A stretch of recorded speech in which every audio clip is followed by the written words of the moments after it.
Habari gani Mwanakeo TV, kama ni mara yako ya kwanza tafadhali subscribe na turn on notification. Karibu katika ulimwengu wa siasa. Jina langu ni Dionakeo TV. Mbunge wa jimbo la Ukonga kutoka katika chama cha ACT Wazalendo ambaye ni Bakari Shingo, ambaye mapema leo bungeni alipata kigumizi wakati wa kujinadi kwa kutumia lugha ya Kiingereza akiomba kura za wabunge ili akawakilishe nchi ya Tanzania katika jukwaa la maziwa makuu. Akiwakilisha upande wa walio wachache bungeni, ameshinda nafasi hiyo kwa kura 242 kati ya wapiga kura 301.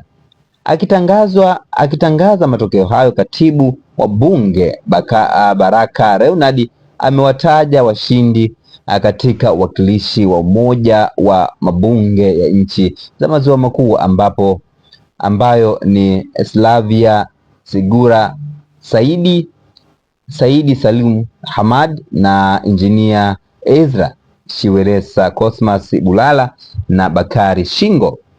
Hao ndio washindi waliotajwa kuwakilisha umoja wa mabunge ya nchi za maziwa makuu ambao ni Slavia Singura, Said Salim Hamadi, Engineer Ezra Chiwelesa Cosmas Bulala na Bakari Shingo.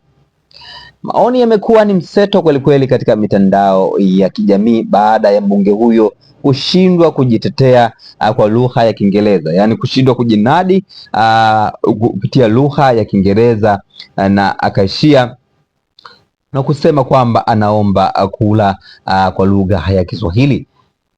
Nataka nisome maoni mawili matatu hapa. Ni one ya kwanza, anaitwa Sononi, anasema da.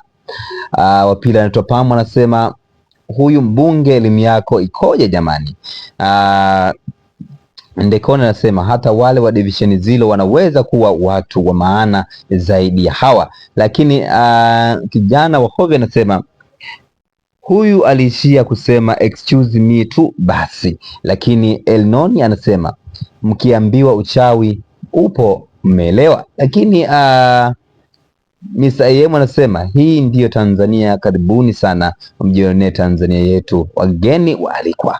Hayo ni baadhi ya maoni ambayo yametoka katika chapisho ambalo linasambaa sana katika mitandao ya kijamii kuhusu mbunge Bakari Shingo kushinda wakilishi licha ya kushindwa kujinadi kwa lugha ya Kiingereza. Maana kigezo mojawapo ni uwe na uwezo wa kuzungumza lugha ya Kiingereza, kwa sababu unakutana na nchi tofauti ambazo lugha ya Kiingereza inakuwa ndio lugha ya mawasiliano.